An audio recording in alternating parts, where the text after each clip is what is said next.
성경 말씀 고린도전서 11장 23절에서 29절까지의 말씀입니다. 고린도전서 11장 23절에서 29절.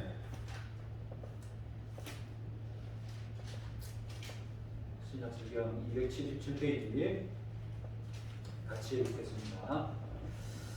내가 너희에게 전한 것은 주께 받은 것이니 곧 주 예수께서 잡히시던 밤에 떡을 가지사 축사하시고 떼어 이르시되 이것은 너희를 위하는 내 몸이니 이것을 행하여 나를 기념하라 하시고 식후에 또한 그와 같이 잔을 가지시고 이르시되 이 잔은 내 피로 세운 새로운 약이니 이것을 행하여 마실 때마다 나를 기념하라 하셨으니 너희가 이 떡을 먹으며 이 잔을 마실 때마다 주의 죽으심을 그가 오실 때까지 전하는 것입니다.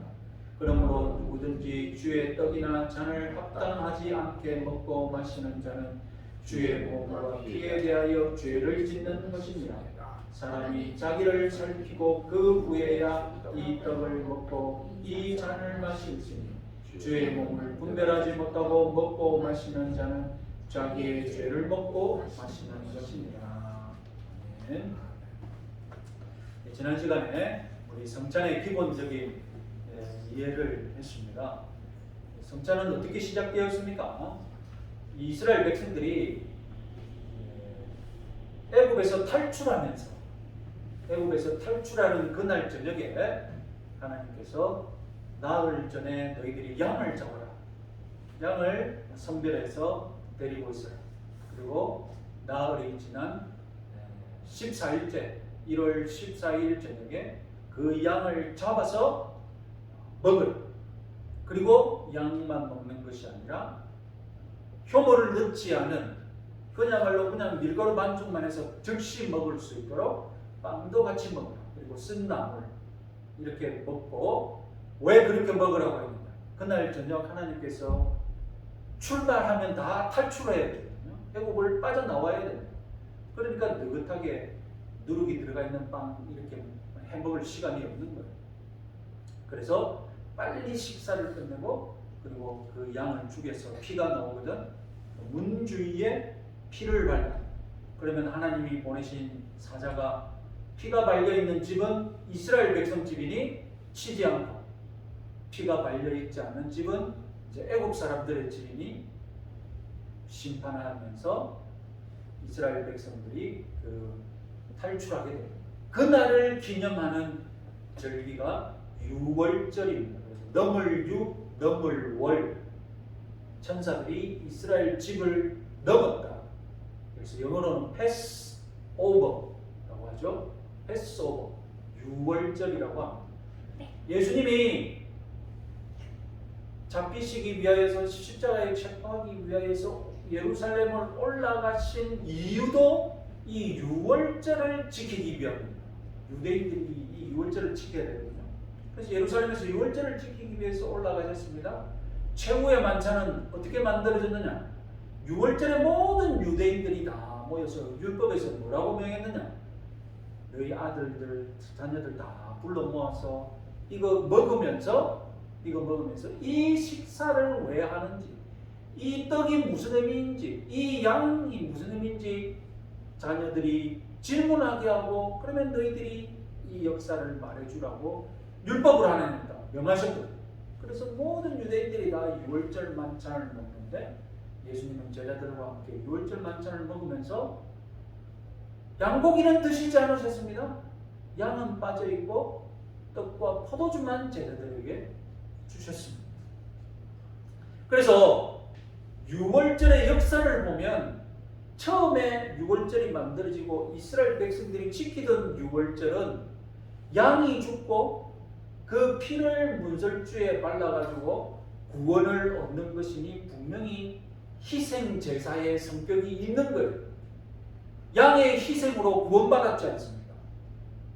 양이 희생당함으로 이스라엘 백성들이 구원받은 것을 기념하는 절기가 유월절이거든요. 그러니까 유월절에는 분명히 희생제사의 성격이 있는 거예요. 그런데 이 희생제사의 만찬을 예수님이 했을 때는 예수님이 양 죽이는 절차는 없고 떡과 포도주만 주신 거예요. 그러니까 양은 누굽니까? 양은 예수님 자신이거든요. 예수님이 양이 되어 죽는 것이기 때문에 양이 필요 없었죠. 그래서 예수님은 유월절 만찬에서 희생 제사의 개념을 제외하고 우리들에게 떡과 포도주, 자신의 죽음을 기념하는 절기를 남기신 것입니다. 그런데 초대교회 때부터 이 유월절이 이미 희생 제사의 성격이 있으니 성만찬도 희생 제사의 성격이 있다라고 믿은 신학자들이 있었어요. 아니다. 성만찬은 유월절과는 달리, 유월절에서 파생되었지만 유월절과는 달리 희생 제사의 성격이 없다. 단지 예수님의 죽음을 표현한 것이다. 이렇게 해석한 사람도 있었습니다. 두 가지 개념이 다 내려오는 거죠. 그래서 대표적으로는 아우구스티누스의 먼저 그 주교였던 기프리아누스는 희생제사의 성격이 있다. 그 다음 주교였던 아우구스티누스는 아니다. 희생제사의 성격이 없다. 딱 나눠서 이렇게 전통이 내려왔는데 가톨릭은 무엇을 받아들였습니까? 가톨릭은 미사가 바로 희생제사다. 우리가 미사 드릴 때마다 예수님이 돌아가신다. 예수님이 죽는다. 그래서 성찬식은 희생제사다라는 개념을 가톨릭은 받아들이고 우리 개신교는 무엇을 받아들인 겁니까? 성찬식에는 희생제사의 개념이 없다. 희생제사의 개념이 없이 예수님의 죽음을 우리가 표현하는 것입니다. 이걸 제일 먼저 이 가톨릭의 희생제사 개념을 반대한 사람이 누굽니까? 루터죠. 루터가 가톨릭의 미사는 희생제사의 성격으로 드린다는데 그것은 잘못됐다. 루터가 종교개혁을 일으킨 것입니다. 그래서 루터는 그러면 성찬식은 무엇이냐? 루터는 성찬식에 예수님이 이 미사로 드리는 것도 아니고 예수님이 이 떡과 포도주와 함께 하셔서 우리들에게 우리가 그 떡을 먹는다라고 얘기했죠. 그런데 좀 더 복잡한 사람들이 있지만 루터와는 다르게 가톨릭에 반대하면서 또 루터와는 다르게 성찬식에 예수님이 육체적으로 임재하는 것이 아니라 성령이 영적으로 임재하셔서 이 성찬의 은혜를 주신다. 그래서 칼빈은 영적 임재설을 주장했는데 오늘 개혁파 우리가 믿는 성만찬의 교리는 무엇입니까? 칼빈의 영적 임재설을 받아들이고 있는 것입니다. 참 아이러니하게도 성찬은 나와 주님이 하나 된 것, 그리고 성찬을 참여하는 모든 우리 공동체 식구가 다 하나 된 것, 이 하나됨의 상징인데 이 성찬 때문에 교회가 갈라진 것은 참 이 지상교회의 아이러니 중에 말도 안 되는 일이죠. 자, 지난 시간에 끝까지 말씀드렸습니다. 자, 오늘은 이제 실제로 그러면 우리가 성찬을 어떻게 드려야 하는지 성찬 참여 소결의 문답 97문 소결의 문답 97문 같이 한번 읽어보겠습니다. 성찬을 합당하게 받는 데 있어서 요구되는 것이 무엇입니까? 성찬에 합당하게 참여하는 자에게 요구되는 것은 주님의 몸을 분별할 줄 아는 지식과 주님을 양식으로 삼는 그들의 믿음과 회개와 사랑과 새로운 순종이 자신들에게 있는지 스스로 살피는 것입니다. 혹 합당하지 않게 참여하여 자기들에게 돌아올 심판을 먹고 마시지 않도록 해야 합니다. 자, 여기서 합당하게 참여하는 자, 합당하게 참여하는 자가 무엇이냐? 사실 누구도 성찬에 참여할 자격이 우리 남에서 가진 사람은 없습니다. 왜냐하면 다 남에서 죄인이고 우리는 타락한 존재이기 때문입니다. 타락한 인간이 어떻게 하나님 앞에서 다 합당한 존재라고 하겠습니까? 모두 다 합당하지 않습니다. 다만 예수님의 죽음이, 어린 양이신 예수 그리스도의 십자가가 나를 성찬에 합당한 자로 만들어 주신 것입니다. 은혜로 구원받아서 우리는 이제 성도라는 자격을 가졌을 뿐입니다. 성도 이상의 또 다른 합당한 자격이 있느냐? 아닙니다. 여기서 합당하게 참여하는 자라는 것은 성도 이상의 또 다른 무슨 윤리적인 자격을 요구하느냐, 아니면 신분상의 자격을 요구하느냐, 그것이 아닙니다. 그러면 무엇을 말하느냐? 그 합당한 태도, 성찬에 참여하는 합당한 태도를 말하는 것이죠. 은혜를 받겠다는 그런 겸손하고 열린 자세가 바로 합당하게 참여하는 자에게 요구되는 것입니다. 소개인 문답은 무엇을 요구합니까? 그들의 믿음, 회개, 사랑, 새로운 순종, 이런 겸손한 자세를 가지라는 것입니다. 그래서 나에게 먼저 믿음이 있는지, 그리고 회개하는 마음이 있는지, 주님을 사랑하는지, 그리고 나에게 새로운 순종을 하겠다는 그런 결심이 있는지. 시편 51편 17절 말씀 같이 한번 읽어보겠습니다. 하나님께서 구하시는 제사는 상한 심령이라. 하나님이여 상하고 통회하는 마음을 주께서 멸시하지 아니하시리이다. 이것은 이미 구약시대 때 하나님께서 자기에게 나오는 모든 성도들에게, 하나님의 백성들에게 요구하셨던 겁니다.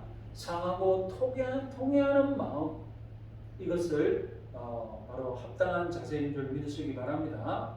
여러분, 반대로 생각할 수 있는 사람이 어떤 사람입니까? 자신이 꽤 괜찮다고 성전에서 떳떳하게 기도했던 바리새인을 생각해 보십시오. 나는 성전 받아도 마땅한 사람이야. 그렇게 성전에 참여하는 것은 성전에 합당한 태도가 아닌 것입니다. 자, 대결의 문답은 이 성인들이 성찬에 참여할 때 가지게 되는 여러 마음들을 감안하여서 소개 문답보다 훨씬 더 많은 그런 실천적인 참여할 때의 자세를 가르치고 있습니다. 자, 대결의 문답 170인문 같이 한번 읽어보겠습니다. 성찬의 성례를 받는 사람들은 성찬에 참여하기 전에 어떻게 자신을 준비해야 합니까? 성찬의 성례를 받는 사람들은 성찬에 참여하기 전에 성찬을 위해 다음과 같이 자신들을 준비해야 합니다. 자신들이 그리스도 안에 있는지에 대해, 자신들의 죄와 부족함에 대해, 자신들의 지식과 믿음과 회개와 하나님과 형제들에 대한 사랑과 모든 사람에 대한 긍휼과 잘못한 이들에 대한 용서의 진실성과 분량에 대해, 그리고 그리스도를 향한 자신들의 갈망과 자신들의 새로운 순종에 대해 스스로를 살펴야 합니다. 또한 이 덕목들을 반복적으로 실천함과 깊은 묵상과 뜨거운 기도로 성찬을 준비해야 합니다. 그러니까 소개의 문답을 더 자세하게, 그죠? 더 자세하게 풀었죠? 자, 172문은 다른 문제를 또 가르칩니다. 172문 자신이 그리스도 안에 있는지 또는 성찬에 임할 준비가 되었는지 의심하는 이도 성찬에 참여할 수 있습니까? 자신이 그리스도 안에 있는지 또는 성찬의 성례에 참여할 준비가 되었는지 의심하는 이도 비록 그에 대해 아직 확신하지 못한다 하더라도 그리스도에 대한 참된 관심을 가질 수 있습니다. 만약 그가 그런 결핍에 대해서 매우 우려하여 그리스도 안에서 발견되고 악에서 떠나기를 진실하게 원한다면 하나님께서 보시기에 그는 준비가 된 것입니다. 그럴 경우 약하고 의심하는 그리스도인들을 안심시키기 위해서도 약속은 주어지고 성례는 제정된 것이기에 그는 자신의 불신앙을 애통해야 하고 의심을 해소하도록 노력해야 합니다. 그렇게 하면서 그는 더욱더 강건해지기 위해서 성찬에 참여할 수 있으며 반드시 참여해야 합니다. 자, 여기서 의심하는 사람은 누구냐? 구원의 확신이 없는 사람. 그리고 범죄함으로 인해 양심의 가책으로 내가 성찬에 참여하는데 과연 참여할 수 있는 자격이 있는가? 이렇게 스스로 양심의 가책을 깊이 깨우쳐서 의심, 그런 깊은 회의에 빠진 사람들을 가리키는 것이죠. 그래서 172문은 그런 사람이라 할지라도 오히려 성찬에 참여하면서 은혜를 받고 더 신앙의 진보를 이루어야 한다라고 가르치고 있습니다. 자, 172문은 어떻게 해서든 성찬에 참여하라는 것 아닙니까? 우리 개혁주의 신앙 고백에 이 성찬에 대해 애매한 태도가 있습니다. 하나는 어떻게 해서든 성찬에 참여하라는 자세고, 하나는 오히려 참여하기를 겁주는 그런 또 가르침이 있는데, 계속해서 한번 봅시다. 자, 173문 같이 한번 읽어보겠습니다. 믿음을 고백하고 성찬에 참여하기를 원하는 이에게 성찬을 못 받게 할 수 있습니까? 비록 믿음을 고백하고 성찬에 참여하기를 원한다 할지라도 무지하며 수치스러운 일이 드러나는 이들은 그들이 가르침을 받아 변화되기까지 그리스도께서 그분의 교회에 맡기신 권세로 성찬을 못 받게 할 수 있으며 또한 못 받게 해야 합니다. 자, 173문에 의하면 불신자에게 성찬을 못 받게 하는 것은 이해가 되는 거예요. 신자에게도 수찬 금지를 내릴 수 있다는 것입니다. 자격은 무엇입니까? 수찬 금지의 조건, 무지하고 수치스러운 일이 드러난 이들. 그러니까 복음에 대해서 전혀 모르고, 그리고 오히려 수치스러운 일이 공공연하게 드러나서 모든 사람들이 그 일에 대해, 그 사람이 범한 죄에 대해 알고 있는 사람. 그러니까 감췄으면 어차피 안 드러나니까 모르는 거죠. 감췄으면 어차피 안 드러나니까 모르고, 수치스러운 일이 드러난 이들은 변화되기 전까지는 수찬, 이 성찬을 받는 것, 수찬 금지를 해도 된다는 것입니다. 자, 72문은 어떻게 해서든 성찬에 참여해서 은혜를 받게 해야 한다고, 73문은 이런 조건 속에서는 성찬을 받지 못하게 할 수 있다. 왜냐하면 우리 아까 성경 본문 읽은 본문 중에 사도 바울이 고린도전서 11장 중에 성찬은 이렇게 제정했다고 하고, 맨 마지막 두 구절은 무엇입니까? 맨 마지막 두 구절은 성찬을, 자기를 분별하지 못하고 성찬에 참여하면 오히려 어떻게 했더라고요? 자기 죄를 먹고 마시는 것이라고 경고하지 않았습니까? 자, 이 구절 때문에 성찬이 오히려 죄를 더하는, 잘못 참여하면 죄를 더하는 일이 되고 만다. 성찬을 더럽히고 만다는 이런 경계하는 마음이 있는 것입니다. 그러니까 성찬에 어떻게든 참여해야 한다. 성찬은 조심해서 죄 짓는 일이 되지 말아야 한다. 이 두 가지 태도가 성찬에서 지금 충돌하고 있습니다.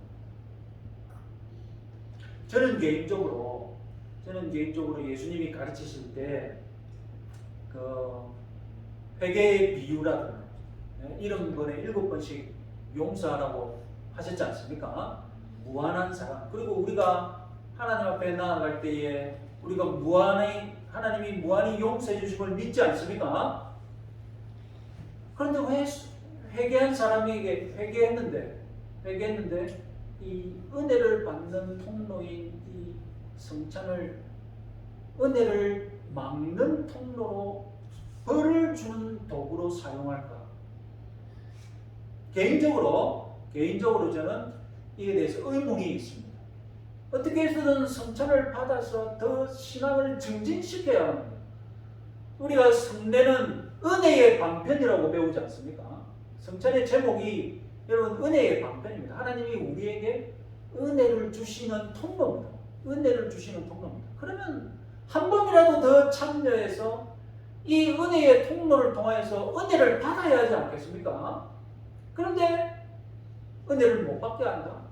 우리 회개의 능력을 믿고 회개의 하나님께서 무한히 회개해 주시는 것을 믿는 우리가 회개한 것을 못 믿고 성찬을 금지한다.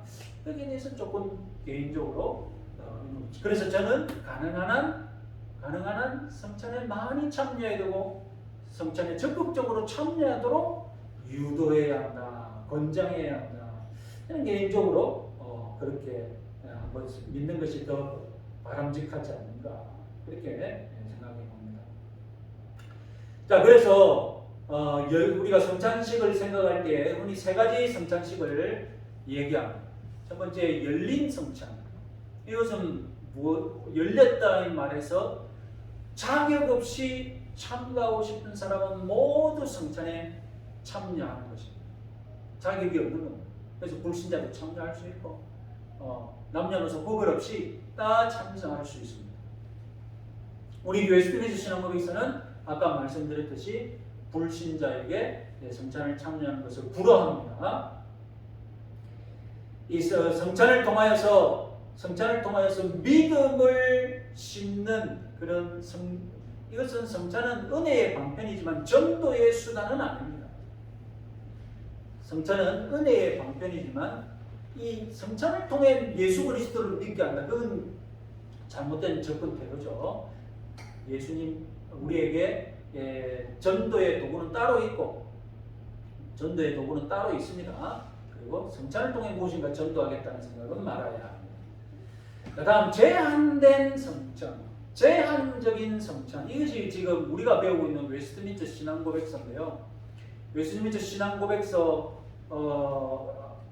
그리고 전통적인 엄격한 이 개혁파에서 자기 교인들 외에 성찬에 참여하는 것을 어떻게 하느냐? 자기 교인들은 그 당회가 다 알기 때문에 저 사람이 성찬에 참여해도 된다 안 한다. 그리고 저 사람을 우리가 당회가 수찬 금지시켰다. 그걸 다 알고 있기 때문에 성찬에 참여하는 그것을 스스로 이렇게 관리할 수 있는데 다른 교회에서 우리 성찬을 할 때 참여할 수 있지 않습니까? 그때 개혁파, 정통 개혁파는 어떻게 하느냐? 그 사람에게 묻습니다. 어디서 왔는지, 그리고 우리가 인정할 수 있는 교파인지. 그래서 우리가 인정할 수 없는 교파면 성찬을 허락하지 않습니다. 그리고 우리와 신앙이 같다고 여기는 그런 것을 인정할 수 있으면, 그래서 우리의 나누는 성찬에 참여할 수 있으면 성찬에 참여시키는 거예요. 그래서 그 성찬을 제한된 성찬이라고 합니다. 제한적인 성찬. 오늘날 우리 교회는 어떻습니까? 오늘날 이 한국의 개혁파 교회는 느슨한 제한적인 성찬이죠. 왜냐하면 우리가 성찬할 때 어떻게 광고합니까? 성찬할 때 어떻게 광고합니까? 교파와 구분 없이 성찬에 참여할 사람은 누구라고 광고합니까? 그냥 세례받은 교인이라면 성찬에 참여할 수 있습니다라고 다른 교인들도 다 그냥 성찬을 개방하지 않습니까? 그래서 우리는 좀 더 느슨하게 제한된 성찬을 하고 있죠. 닫힌 성찬이 뭐겠습니까? 닫힌 성찬 말 그대로 우리 교파, 우리 교회만 성찬에 참여할 수 있다라고 그렇게 다른 교인이 참석하면 안 된다. 다른 교파는 우리 성찬에 참여할 수 없다고 가르치는 것이죠. 자, 그러면 어린이는 어떻게 되겠습니까? 어린이는 어떻게 이 성찬에 참여해야 됩니까? 아니, 세례를 유아세례 줄 수 있으면 유아세례 받은 아이는 교회의 멤버로 인정하고 성찬에 참여시켜야 되지 않느냐? 우리가 이렇게 생각할 수 있지 않습니까? 그런데 이 성찬은 주님과의 살아있는 교제를 첫 번째로 상징합니다. 내가 주님과 하나가 되었음을 내가 즐기고 누리는 것이 성찬의 첫 번째 목적이거든요. 세례는 탄생입니다. 세례는 내가 태어나는 것이고 주님이 일방적으로 주시는 은혜를 받는 것입니다. 그래서 세례는 이 어린아이가 이해력이 없어도 주는데 성찬은 이 성찬을 이해할 수 있는 이해력이 있어야 한다라고 개혁하는 있습니다.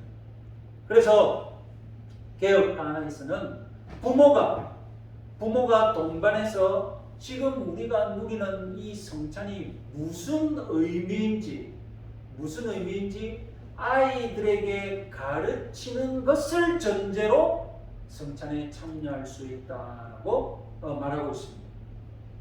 외국의 개혁파교회는 그렇게 가르칩니다. 우리 교단에서는 입교가 가능한 아이가 이제 교회에 들어오면 성찬을 참여할 수 있거든요. 우리 교단에서는 입교 가능한 나이가 만 14세입니다. 그러니까 유아 세례 받은 이후 만 14세 때 입교가 되었으면 이제 그때부터 성찬에 참여할 수 있습니다. 가톨릭은 어떨까요? 가톨릭은 영성체라고 하는데 영성체를 언제 아이들에게 개방할까요? 안 할까요? 가톨릭은 만 13세 때부터 영성체에 참여할 수 있도록 열어놓습니다. 그래서 전통이 깊은 가톨릭 집안에서는 이 아이가 영세를 받은 후 첫 번째로 참여하는 만 13세의 첫 번째 영성체는 굉장히 집에서 이 의미를 두고 잔치 분위기로 만들죠. 그래서 이 아이들이 영성체에 참여하기 위해서 만 13세 때 교회 가서 성당에 가서 공부를 오래 해야 되거든요. 교리 공부를 오래 해야 되는데 이 성찬이 무슨 의미가 있는지 그래서 몇 번 참석하고 출석 다 해야 이제 첫 번째 영성체를 참석할 수 있는데 그래서 집에서 성대하게 이 기념을 주죠. 자, 그래서 아이는 참석할 수 있지만 단지 요구되는 것은 무엇이라고요? 이 성찬이 무슨 의미가 있는지를 그래서 6월절 만찬도 마찬가지입니다. 6월절 만찬도 부모가 아이들에게 불러 모아놓고 우리가 왜 이 만찬을 먹는지 설명해 주는 절차가 반드시 있거든요.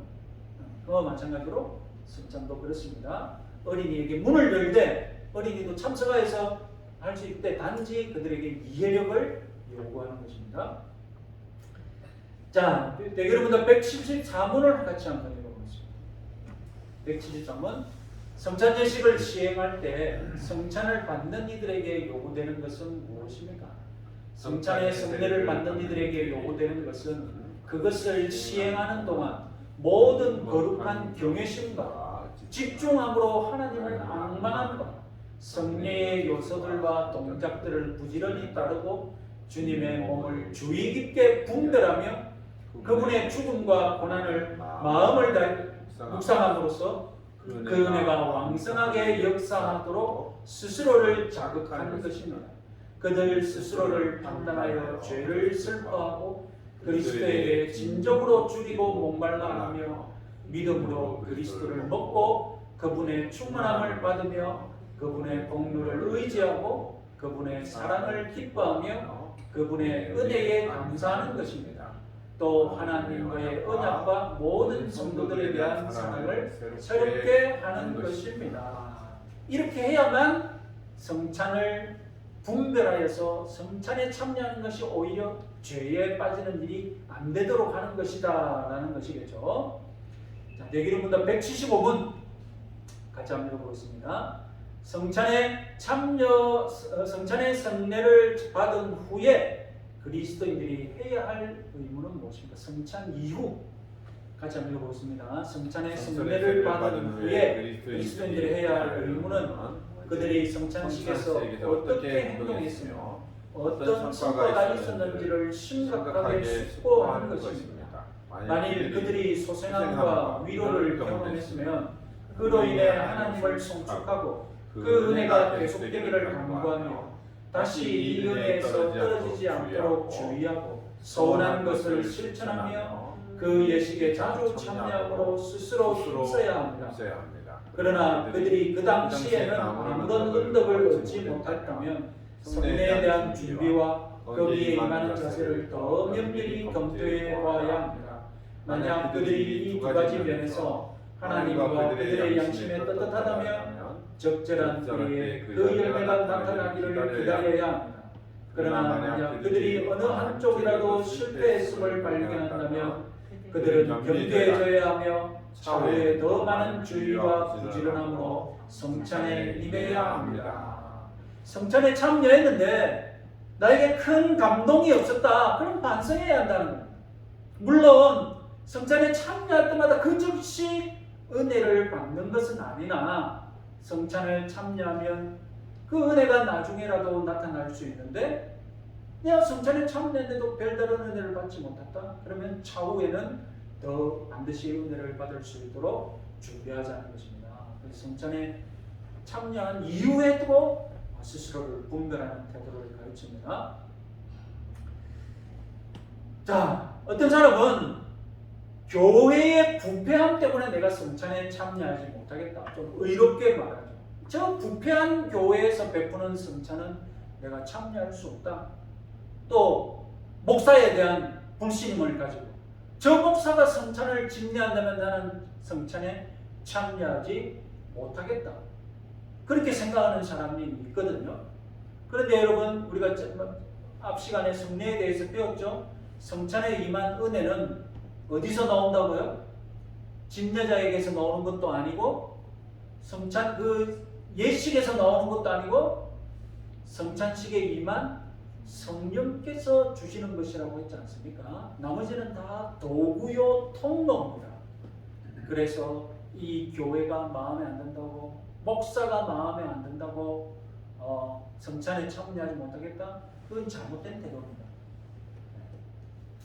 그리고 뭐 성찬 이 교회가 부패했다, 이 부패한 교회를 하나님이 사용하시지 않을 것이다, 그렇게 생각하는 것도 좀 자의적이지 않습니까?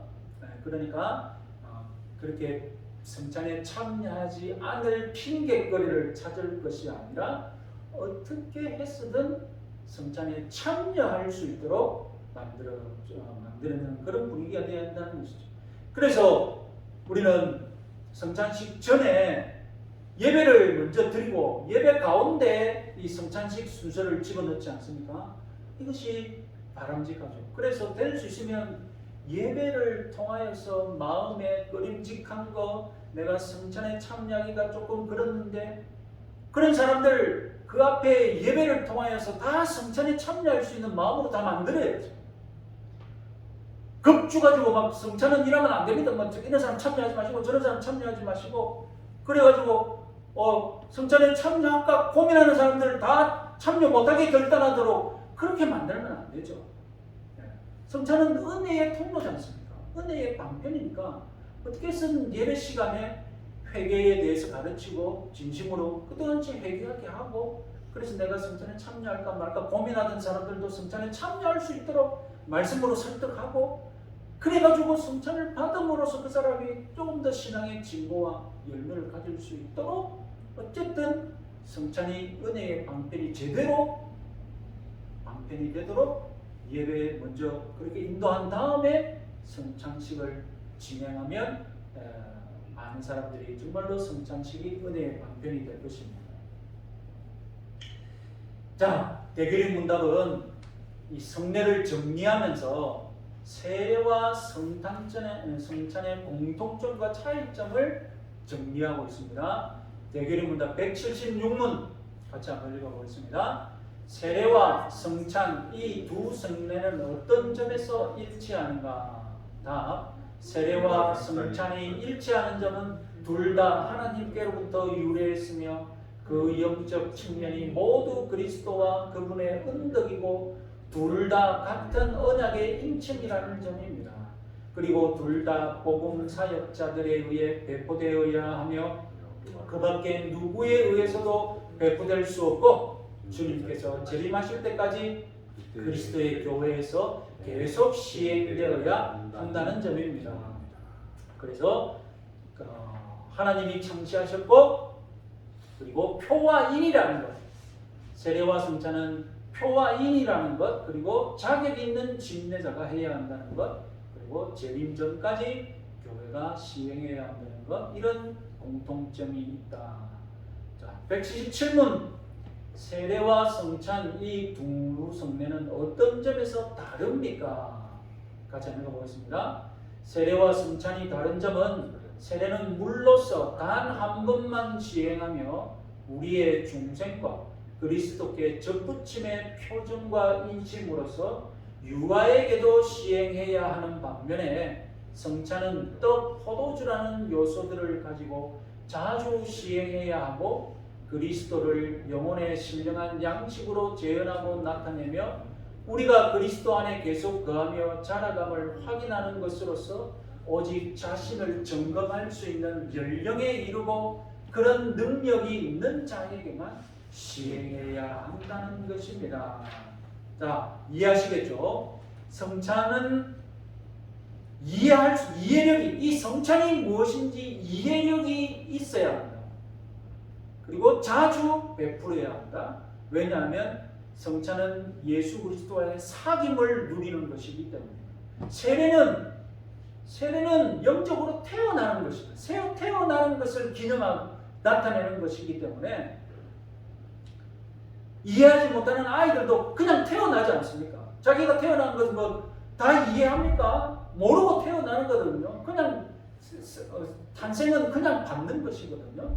그렇기에 이 세례는 아이들에게도 할 수 있고 태어나는 것이기 때문에 단 한 번만 하는 것이다 라고 차이점을 가르칩니다. 자, 총정리해 봅시다. 자, 다음 파워포인트 같이 한번 읽어보겠습니다. 고린도전서 10장 16절 17절 우리가 축복하는 바 축복의 자는 그리스도의 피에 참여함이 아니며 우리가 떠내는 떡은 그리스도의 몸에 참여함이 아니냐. 떡이 하나요 많은 우리가 한 몸이니 이는 우리가 다 한 떡에 참여하냐. 말씀이 한 바가 무엇이냐. 첫 번째, 성찬은 주님과 우리가 하나가 되어서 교제를 누린다는 것을 상징합니다. 그리고 두 번째, 이 성찬에 참여하는 모든 성도들이 하나가 되어서 교제를 누린다는 것을 상징합니다. 그래서 성찬에 대해서 우리는 기억과 기념이라는 단어를 쓸 수 있습니다. 기억과 기념, 이것은 무엇을 말합니까? 주님이 십자가에서 베풀어 주신 구원의 그 은혜를, 그리고 내가 그 은혜를 누렸던 것, 그것을 기억하고 기념하는 것입니다. 그리고 감사하는 것이죠. 기억하고 기념하여서 감사하는 것이고, 내가 이런 성도라는 것을 주위 사람들에게 공개적으로 선포하는 것이 바로 성찬이죠. 그리고 성찬은 또한 기대라는 단어로도 표현할 수 있습니다. 한번 보겠습니다.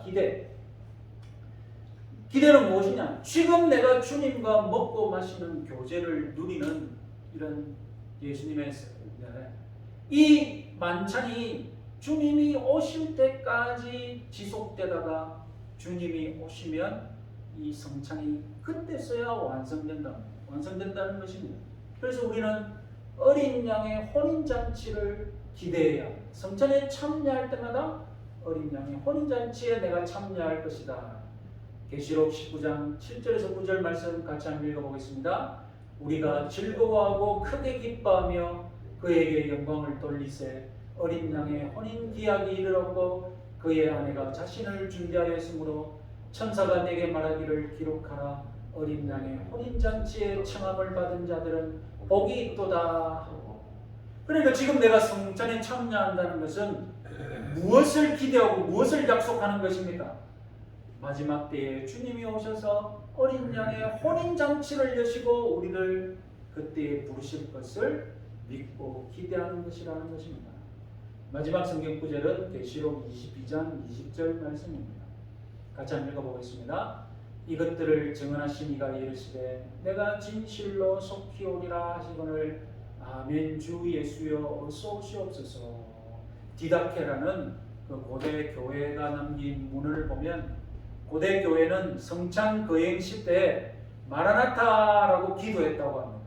왜냐하면 이 성찬이 완성되는 것이 주님이 재림하시면 이 성찬을 진짜로 맛볼 거거든요. 주님과 함께 잔치를 맛볼 건데, 그래서 성찬식 때에 무엇을 기도했다는 것입니까?